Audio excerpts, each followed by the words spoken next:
조선 야담관에 오신 것을 환영합니다. 구독과 좋아요 부탁드립니다. 그럼 오늘의 이야기를 시작하겠습니다. 인연을 강물에 쳐넣어라. 예의, 주인 나리, 안 돼요. 살려주세요. 찰싹, 여인이 한강 물속으로 떨어졌습니다. 물보라가 일었지요. 차가운 물이 여인을 집어삼켰습니다. 살려주세요. 여인은 팔을 휘저으며 몸부림쳤으나 병든 몸은 힘이 없었습니다. 물이 입으로 코로 들어왔습니다. 점점 가라앉았지요. 그때 강 위쪽에서 한 남자가 이 광경을 목격했습니다. 사람이 물에, 남자는 옷도 벗지 않고 그대로 물속으로 뛰어들었습니다. 철벅, 필사적으로 헤엄쳐 여인을 붙잡았지요. 석유는 더 깊이 잠수했습니다. 폐가 터질 것 같았으나 멈추지 않았습니다. 손이 여인의 옷자락에 닿았지요. 잡았다. 석유는 여인을 꼭 끌어안고 수면 위로 올라왔습니다. 석유는 거친 숨을 몰아쉬며 여인을 끌고 강변으로 향했지요. 풀숲 위에 여인을 조심스럽게 눕혔습니다. 아가씨, 정신 차리세요. 석윤이 여인의 등을 두드렸습니다. 콜록콜록. 여인이 갑자기 물을 토했지요. 눈꺼풀이 파르르 떨리더니 천천히 눈을 떴습니다. 고맙습니다. 그날 강물에 버려진 여인, 그리고 그녀를 구한 가난한 약초꾼. 5년 후 이 두 사람에게 상상할 수 없는 운명이 기다리고 있었습니다. 오늘 이야기 시작하기 전에 구독과 좋아요 한 번만 눌러주세요. 여러분의 작은 응원이 제게는 큰 힘이 됩니다. 자, 그럼 본격적으로 이야기 들어가겠습니다. 석유는 여인을 조심스럽게 업었습니다.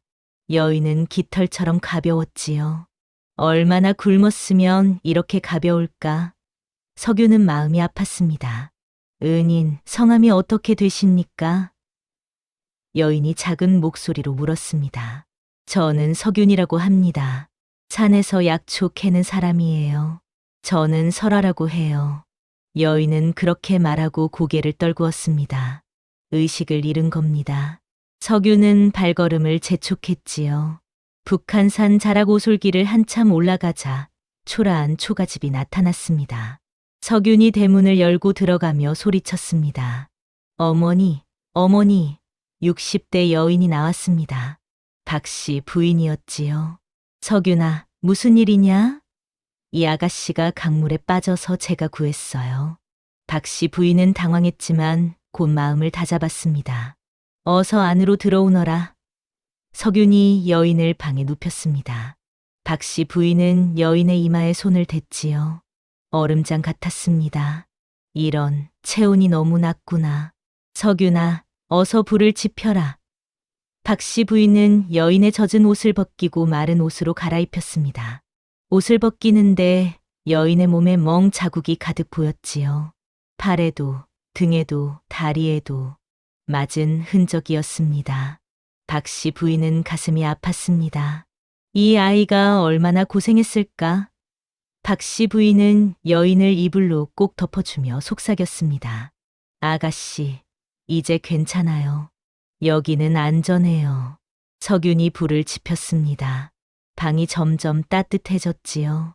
박씨 부인이 뜨거운 물을 떠와 수건을 적셔 여인의 얼굴을 닦아줬습니다. 흙먼지와 핏물이 묻어났지요. 닦고 나니 고운 얼굴이 드러났습니다. 이렇게 고운 아이가 어찌 이런 일을. 그날 밤 여인은 내내 신음했습니다. 열이 올랐지요. 박씨 부인과 석유는 밤새 간호했습니다. 새벽이 되자 열이 조금 내렸습니다. 다행이다.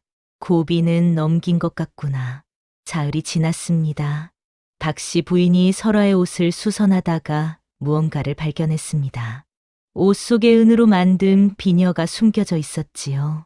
끝에 작은 매화꽃 장식이 달려 있었고 손잡이에는 특이한 문양이 새겨져 있었습니다. 박씨 부인은 그 문양을 자세히 봤습니다. 이건 봉황 문양이었습니다. 왕실에서만 사용하는 문양이었지요. 박씨 부인은 놀라 입을 막았습니다. 이 아이가 왕족? 5째 되는 날 아침, 설아가 깨어났습니다. 눈을 뜨더니 주변을 둘러봤지요. 여기가 어디? 석윤이 달려왔습니다. 아가씨, 정신이 드십니까? 어머니, 아가씨가 깨어나셨어요. 각시 부인도 달려왔습니다. 아이고, 정말이구나. 설아는 두 사람을 번갈아 봤습니다. 당신들은 누구십니까? 여기는 북한산 자락이에요. 석윤이 아가씨를 강물에서 구했답니다. 설아는 천천히 기억을 떠올렸지요. 노비시장, 김부자, 강물, 그리고 물속으로 가라앉던 기억. 설아는 석윤을 바라보며 눈물을 흘렸습니다. 은인, 제 목숨을 구해주셨군요. 그날부터 설아는 조금씩 회복했습니다. 박씨 부인은 정성껏 죽을 쑤어 먹였지요. 석윤은 매일 산에 올라가 약초를 캐왔습니다. 도라지, 더덕, 길경, 폐에 좋은 약초를 다려 먹였습니다. 보름이 지나자 설아는 마당까지 나올 수 있게 되었습니다. 하지만 문제가 생겼습니다. 마을 사람들이 소문을 들은 겁니다. 들었어? 석윤이 집에 여자가 들어왔대. 그런데 그 여자가 폐병이래. 뭐? 폐병? 마을 사람들은 수군거렸지요. 그리고 석윤의 집을 찾아왔습니다. 아낙네들이 먼저 왔습니다. 너 미쳤니? 폐병 걸린 여자를 집에 들였다며? 폐병이 옵는 거 몰라? 당장 내쫓아. 박씨 부인이 나왔습니다. 그 아이는 지금 회복하고 있어요. 회복?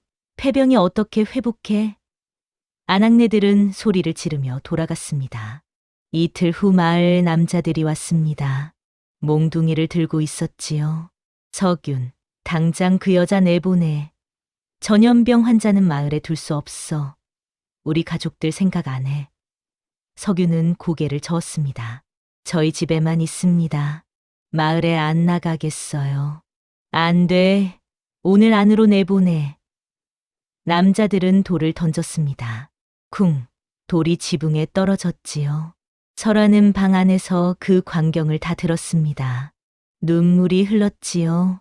저 때문에. 설아는 마당으로 나왔습니다. 은인, 어머님, 제가 떠날게요. 박씨 부인이 설아를 꼭 안았습니다. 안 돼요, 아가씨. 우리가 지켜드릴 겁니다.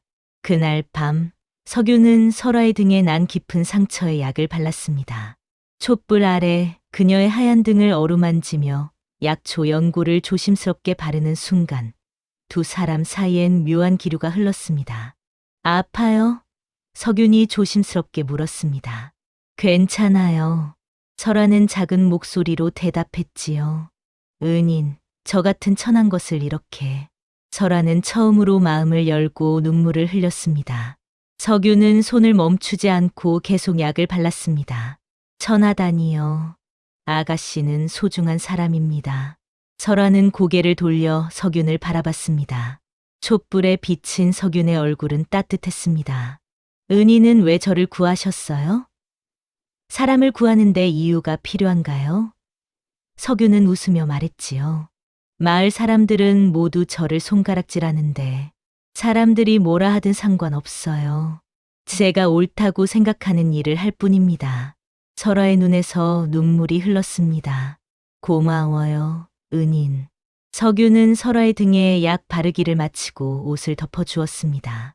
이제 다 나으실 거예요. 꼭 나으셔야 해요. 설아는 고개를 끄덕였지요. 예, 꼭 나을게요.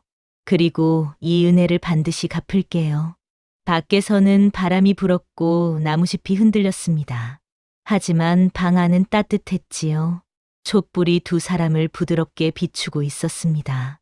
그날 밤 두 사람 사이에는 말로 표현할 수 없는 무언가가 싹트고 있었습니다. 한 달이 지났습니다. 설아는 많이 좋아졌지요. 어느 날 저녁 세 사람이 저녁상을 마주하고 앉아 있었습니다. 박씨 부인이 조심스럽게 물었습니다. 아가씨, 혹시 가족 이야기를 들려주실 수 있겠어요? 설아는 젓가락을 내려놓았습니다. 한참 동안 침묵이 흘렀지요. 말씀드릴게요. 제 이야기를. 설아는 눈물을 닦으며 입을 열었습니다. 저는 원래 한양에 살았어요. 아버지는 내의원 어이셨습니다. 석윤이 깜짝 놀랐습니다. 어이요? 그럼 양반가 따님이셨단 말씀이에요? 예. 아버지는 의술이 뛰어나셨지요. 임금님께서도 인정하셨답니다. 저희 가족은 행복했어요. 그때까지는 설아의 목소리가 떨렸습니다. 3년 전 중전 마마께서 병이 나셨어요. 아버지께서 치료를 맡으셨지요. 아버지는 최선을 다하셨어요. 하지만 중전 마마의 병은 낫지 않았어요. 그리고 설아의 목소리가 끊겼습니다. 석윤이 다급히 물었습니다. 그리고 어떻게 되셨어요? 중전 마마께서 돌아가셨어요. 조정이 발칵 뒤집혔지요. 누군가 아버지를 역모로 몰았어요. 홍 대감이 중전을 독살했다고 박씨 부인이 놀라 물었습니다. 억울하게 누명을 쓰신 겁니까? 예, 완전히 억울하셨어요. 하지만 조정에는 적이 많았답니다. 그들이 모여서 아버지를 역모로 몰아갔지요.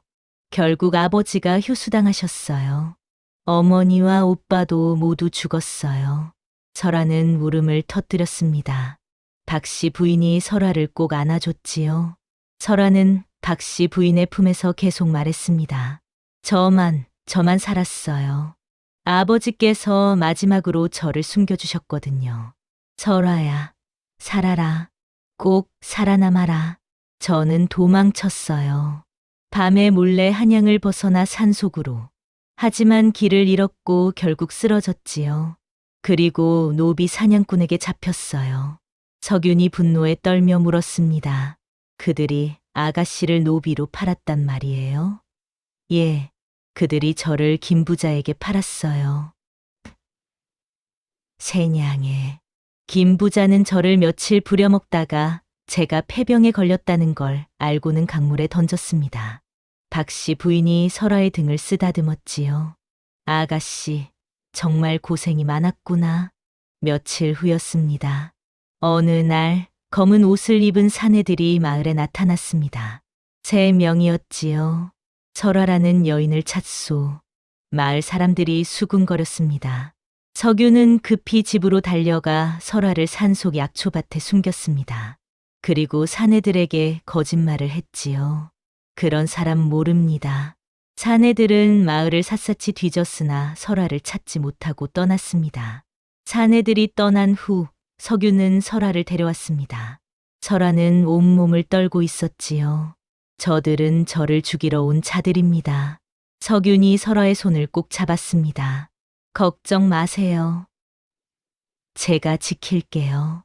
하지만 석윤은 알고 있었습니다. 저 사내들이 다시 올 것이라는 사실을. 그날 밤 석윤은 잠을 이루지 못했습니다. 다음 날 아침 박씨 부인이 석윤을 불렀습니다. 아들아, 너에게 보여줄 게 있다. 박씨 부인은 설아의 비녀를 꺼냈지요. 이걸 봐라. 석윤은 비녀를 자세히 봤습니다. 손잡이에 새겨진 문양을 보는 순간 눈이 커졌습니다. 이건 봉황 문양. 그래, 왕실에서만 사용하는 문양이야. 설아 아가씨는 노비가 아니라 왕족의 후손인 게다. 석윤은 믿을 수 없다는 표정이었습니다. 그럼 아가씨는? 박씨 부인이 고개를 끄덕였습니다. 우리가 직접 물어봐야겠구나. 저녁에 3사람이 모였습니다. 박씨 부인이 비녀를 꺼내 보였지요. 아가씨, 이 비녀의 문양이 무엇인지 아시지요? 설아는 비녀를 보더니 눈물을 흘렸습니다. 말씀드릴게요. 진실을. 설아는 깊은 숨을 쉬었습니다. 저는 홍 대감의 딸이에요. 그리고 현 중전 마마의 친동생입니다. 석윤과 박씨 부인은 입을 다물지 못했습니다. 중전에? 예. 언니는 3년 전 돌아가신 게 아니었어요. 독살 음모를 꾸민 정적들이 가짜 시신으로 속였고 언니는 깊은 혼수 상태에 빠졌다가 기적적으로 깨어나셨답니다. 그래서 검은 옷의 사내들이? 석윤이 물었습니다. 예, 저를 죽이려는 자들이에요. 아버지를 역모로 몰았던 간신들이 보낸 자객들이지요. 박씨 부인이 설아의 손을 꼭 잡았습니다. 아가씨. 아니, 마마. 아니에요, 어머님. 저는 그냥 설아예요. 어머님의 딸이고 은인의 동생이에요. 설아의 고백을 들은 후 석유는 밤새 잠을 이루지 못했습니다. 중전의 동생. 왕족. 자신이 구한 여인이 그런 신분이었다니. 석유는 마당에 나와 하늘을 바라봤습니다. 별이 총총했지요. 그때 설아가 나왔습니다. 은인, 잠 못 주무세요? 석윤이 고개를 끄덕였습니다. 설아가 석윤 옆에 앉았지요. 은인, 제가 떠나는 게 나을까요?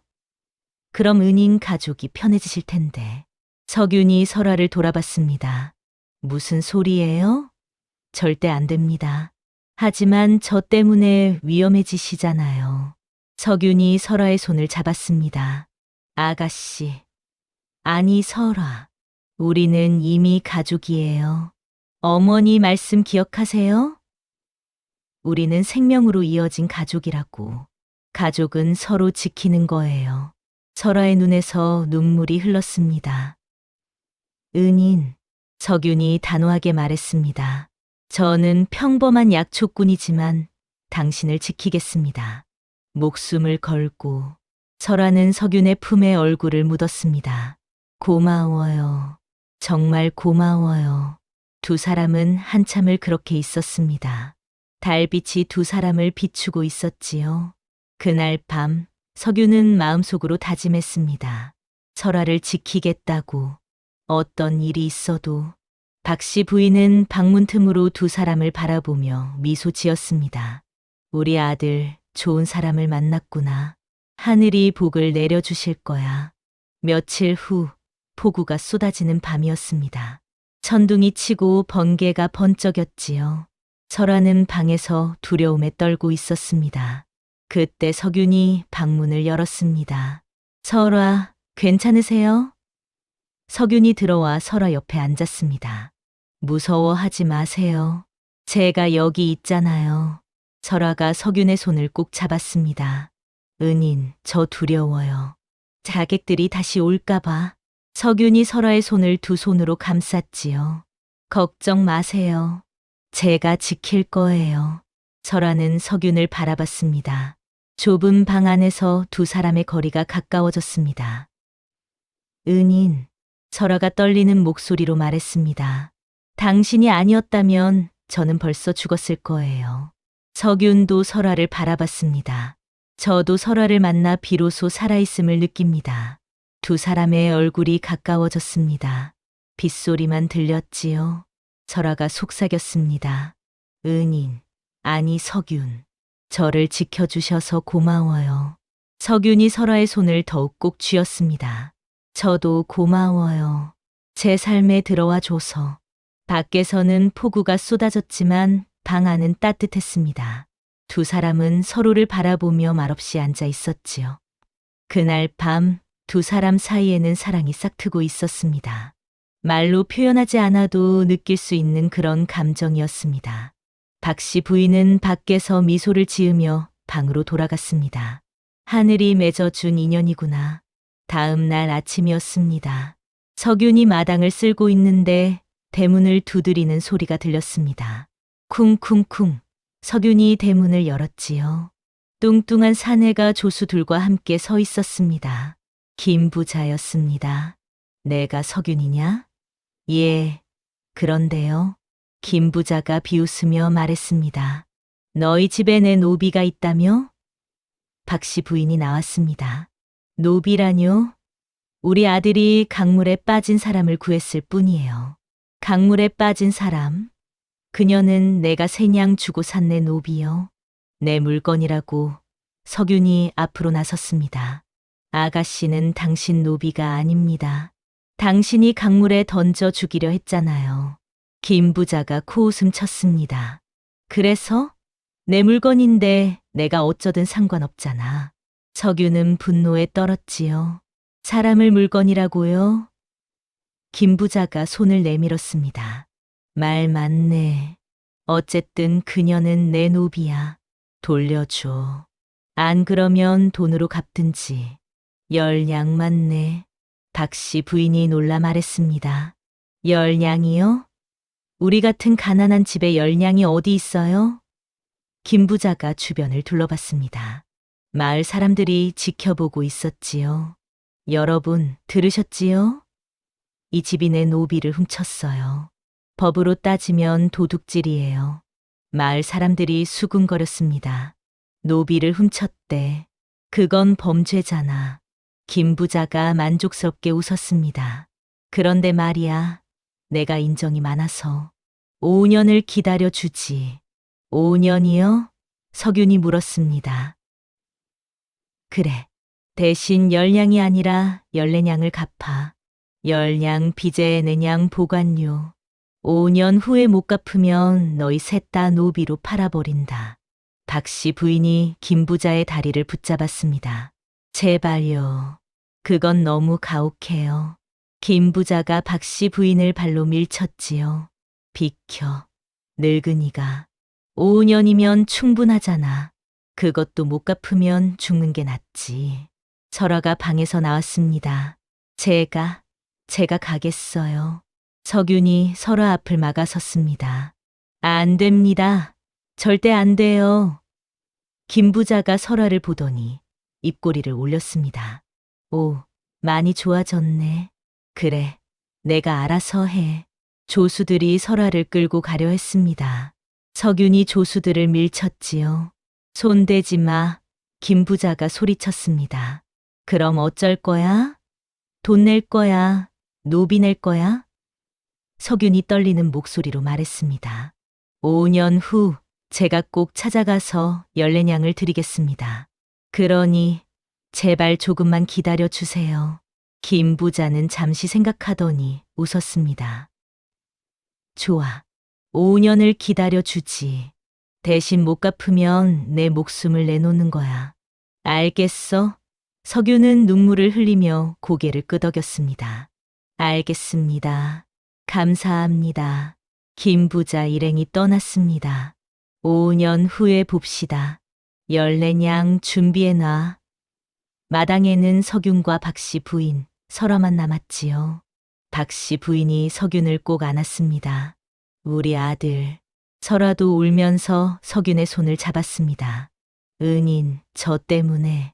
석윤이 두 사람을 바라보며 웃었습니다. 괜찮아요. 5년이면 충분해요. 제가 꼭 14냥을 모을게요.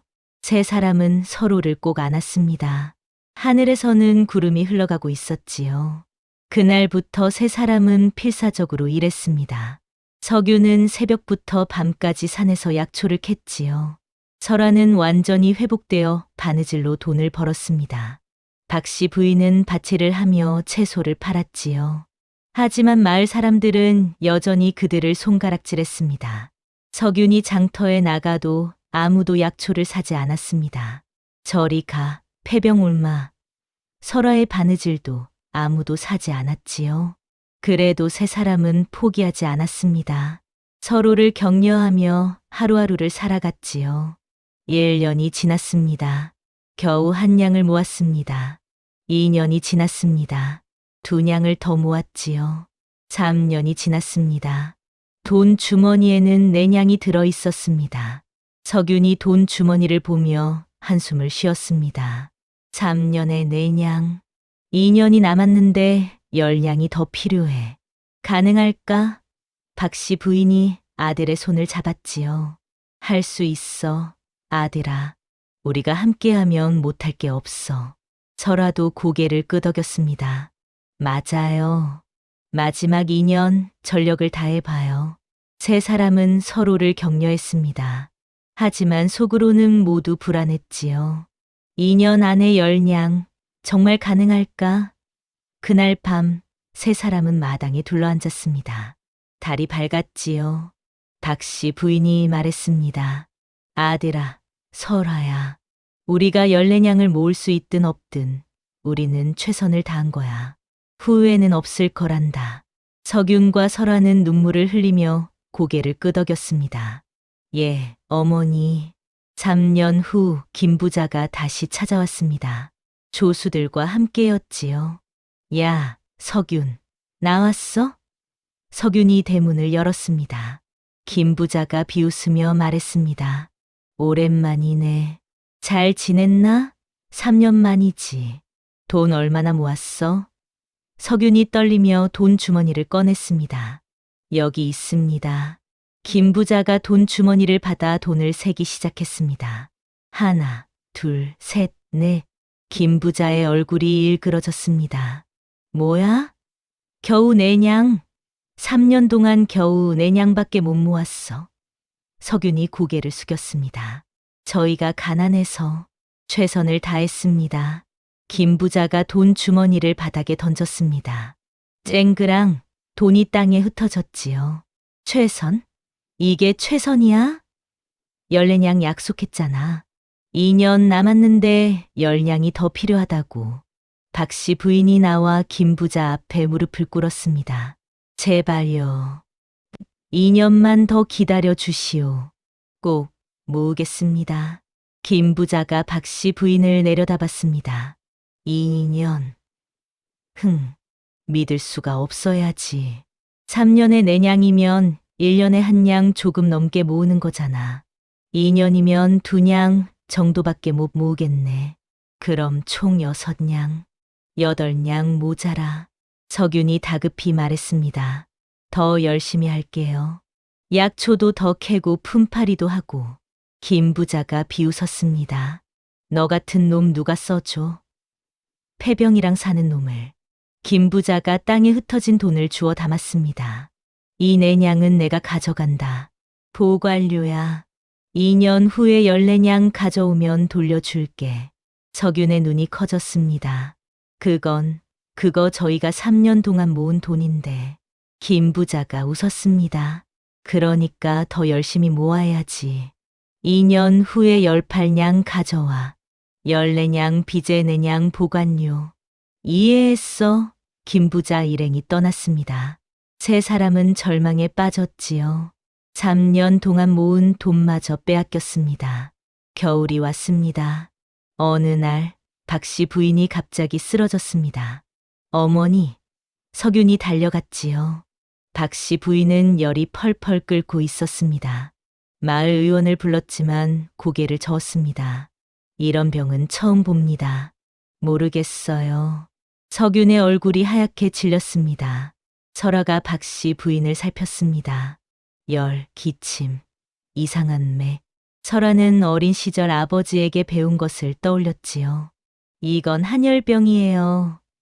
아버지께서 가르쳐 주신 적이 있어요. 치료할 수 있어요? 석윤이 다급히 물었습니다. 하지만 약초가 필요해요. 백하수호가. 석윤은 벌떡 일어났습니다. 제가 찾아올게요. 설아도 일어났지요. 저도 같이 갈게요. 제가 약초를 알아봐야 해요. 두 사람은 북한산 깊은 곳으로 들어갔습니다. 험한 산길을 헤맸지요. 1시간, 2시간. 하지만 백하수호는 보이지 않았습니다. 석윤이 다급해졌습니다. 아가씨, 정말 있을까요? 있을 거예요. 조금만 더 찾아봐요.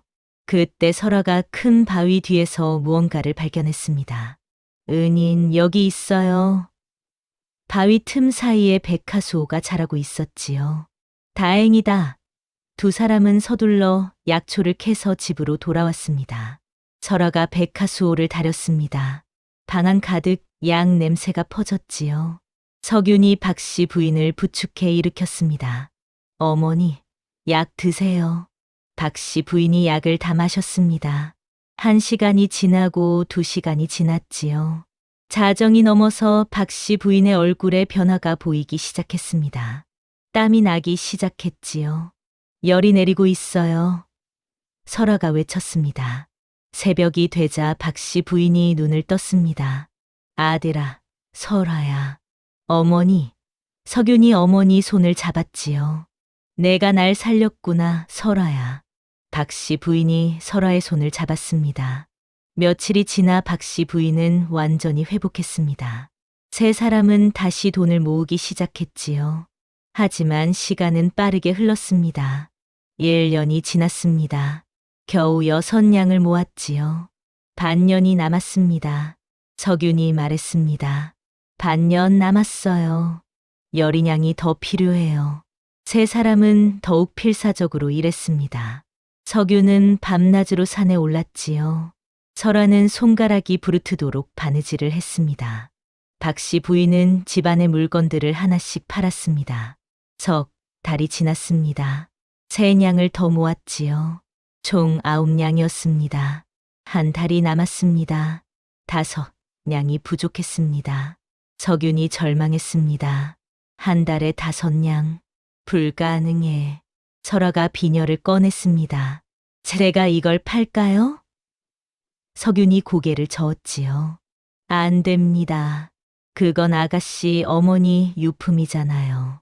드디어 약속한 날이 왔습니다. 5년째 되는 날이었지요. 돌 주머니에는 13냥이 들어 있었습니다. 한 냥이 부족했습니다. 그날 저녁 세 사람은 마루에 앉아 있었습니다. 돈 주머니를 가운데 놓고 바라봤지요. 석윤이 한숨을 쉬었습니다. 13냥. 한 냥이 부족해요. 박씨 부인이 아들의 손을 잡았습니다. 아들아, 우리 최선을 다했어. 후회는 없다. 석윤은 눈물을 흘렸지요. 어머니, 죄송해요. 제가 무능해서. 설아도 울었습니다. 다 저 때문이에요. 제가 없었다면. 박씨 부인이 두 사람을 안아줬습니다. 아니야. 아무 잘못 없어. 우리는 가족이야. 끝까지 함께할 거란다. 다음 날 아침 대문을 두드리는 소리가 들렸습니다. 쿵쿵쿵 김부자가 왔습니다. 조수들과 관아 사람까지 데리고 왔지요. 석윤, 나왔어? 오늘이 바로 그날이지. 18냥 준비했어. 석윤이 떨리며 돈 주머니를 꺼냈습니다. 여기 있습니다. 김부자가 돈을 세기 시작했습니다. 하나, 둘, 셋. 김부자의 손이 멈췄습니다. 뭐야? 13냥밖에 안 되잖아. 5냥이 부족한데. 석윤이 무릎을 꿇었습니다. 죄송합니다. 5냥이 부족합니다. 제발 한 번만 봐주세요. 김부자가 코웃음 쳤습니다. 봐준다고? 5년이나 기다려줬는데 중간에 내 냥도 빼앗아 갔잖아요. 제발요. 석윤이 애원했지요. 김부자가 관아 사람을 봤습니다. 들으셨지요? 약속을 못 지켰어요. 저 여자 데려가겠소. 관아 사람이 고개를 끄덕였습니다. 조수들이 설아를 향해 다가갔습니다. 석윤이 설아 앞을 막아섰지요. 안 됩니다. 절대 안 돼요. 조수들이 석윤을 밀쳤습니다. 석윤이 넘어졌지요. 다른 조수들이 설아의 팔을 잡았습니다. 나요. 설아가 소리쳤습니다. 석윤이 일어나 조수들에게 달려들었지요. 설아를 놓아 조수들이 석윤을 때렸습니다. 퍽퍽. 석윤이 다시 쓰러졌습니다. 박씨 부인이 울며 소리쳤지요. 그만해요. 제발 그만해. 바로 그때였습니다. 마을 입구에서 말 타는 소리가 들렸지요. 두두둥, 두두둥. 말 여러 마리가 달려오는 소리였습니다. 김부자가 고개를 돌렸습니다. 뭐야? 마을 입구로 말을 탄 사람들이 나타났습니다. 관복을 입은 관리들이었지요. 앞에 선 사람은 높은 풍계의 관복을 입고 있었습니다. 왕명이다. 여기 석윤이라는 자가 사는 집이 어디냐? 마을 사람들이 놀라 모여들었습니다. 왕명? 왕명이라고? 한 마을 사람이 손가락으로 가리켰습니다. 저기, 저 집입니다. 관리 일행이 석윤의 집으로 왔지요. 김부자는 얼굴이 하얗게 질렸습니다. 왕명? 왜 여기에? 관리가 석윤의 마당으로 들어왔습니다. 석윤과 박씨 부인 설아를 보더니 물었지요. 누가 석윤이냐? 제가 석윤입니다. 석윤이 떨리는 목소리로 대답했습니다. 관리가 고개를 끄덕였습니다. 그리고 주변을 둘러봤지요. 설아를 발견했습니다. 관리의 눈이 커졌습니다. 혹시 설아 아가씨십니까? 설아는 놀라 고개를 끄덕였지요. 예, 제가 설아입니다. 관리가 무릎을 꿇었습니다. 그 뒤에 있던 모든 관리들도 무릎을 꿇었지요. 마을 사람들은 입을 벌린 채 지켜봤습니다. 관리가 큰 소리로 말했습니다. 왕명을 전하노라. 설아 아가씨, 중전 마마의 동생을 찾았나이다. 모두가 얼어붙었습니다. 중전의 동생? 석윤과 박씨 부인은 믿을 수 없다는 표정으로 설아를 바라봤지요. 김 부자는 다리가 풀려 주저앉았습니다. 그때 또 말소리가 들렸습니다. 두두둥. 이번에는 훨씬 많은 말들이었습니다. 호의, 무사들이 앞서고 화려한 가마가 따라왔지요. 가마가 멈췄습니다. 가마 문이 열리고 한 여인이 내렸습니다. 30대 초반의 아름다운 여인이었지요. 화려한 중전 예복을 입고 있었습니다. 설아가 그 여인을 보자마자 울음을 터뜨렸습니다. 언니, 언니. 중전이 설아를 보고 달려왔지요. 설아야, 내 동생. 두 사람은 마당 한가운데서 서로를 꼭 안았습니다. 눈물을 흘리며 울었지요. 살아있구나. 정말 살아있었구나. 5년 동안. 언니, 저도 언니를 보고 싶었어요. 중전이 설아를 떼어놓고 전신을 살폈습니다. 많이 고생했구나. 얼마나 힘들었니? 중전이 석윤과 박씨 부인을 바라봤습니다. 천천히 다가갔지요. 중전이 두 사람 앞에서 깊이 절을 올렸습니다. 은인, 제 동생을 살려주셔서 감사합니다. 평생 잊지 못할 은혜입니다. 석윤과 박씨 부인은 황급히 말했습니다. 아닙니다, 마마. 저희가 무슨... 중전이 두 사람의 손을 잡았지요. 아닙니다. 은인이십니다. 제 동생을 구하고 5년 동안 보호해 주셨습니다. 중전의 눈빛이 차갑게 변했습니다. 김 부자가 어디 있느냐? 관리가 김 부자를 가리켰습니다. 저기 있사옵니다. 김 부자는 땅바닥에 엎드려 있었지요. 온몸을 떨고 있었습니다. 중전이 김 부자를 향해 걸어갔습니다. 내가 김 부자냐?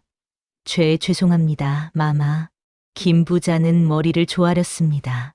내 놈이 내 동생을 노비로 사서 강물에 던졌다고? 관리들이 김 부자를 붙잡았습니다. 중전이 석윤에게 말했습니다. 은인들께 상을 내리겠습니다. 석윤은 정삼품 벼슬과 한양의 큰 저택 1,400냥을 하사받습니다. 박씨 부인은 정경 부인 작호를 받으시옵니다. 석윤과 박씨 부인은 눈물을 흘렸습니다. 감사하옵니다, 마마. 중전이 설아에게 말했습니다. 설아야, 이제 궁으로 돌아가자. 하지만 설아는 석윤과 박씨 부인을 바라봤지요. 언니, 이분들과 함께 살고 싶어요. 중전이 미소를 지었습니다. 그리하여라. 석 달 후 김 부자는 회개하며 석윤의 지파인이 되었습니다. 어느 날 미친 말로부터 박씨 부인을 구하다가 죽었지요. 죽기 전 김 부자는 말했습니다. 용서해 주셔서 감사합니다. 다음 생엔 선한 사람이 되겠습니다. 석윤과 설아는 훗날 혼인하여 행복하게 살았습니다. 박씨 부인은 두 사람을 보며 웃었지요. 우리 착한 아들, 착한 딸, 하늘이 복을 내려주셨구나. 이 이야기는 조선 팔도에 전해졌습니다. 선행에는 반드시 복이 온다는 교훈과 함께 여러분, 오늘 이야기 재미있으셨나요? 구독과 좋아요 눌러주세요. 다음에도 좋은 이야기로 찾아뵙겠습니다. 시청해 주셔서 감사합니다.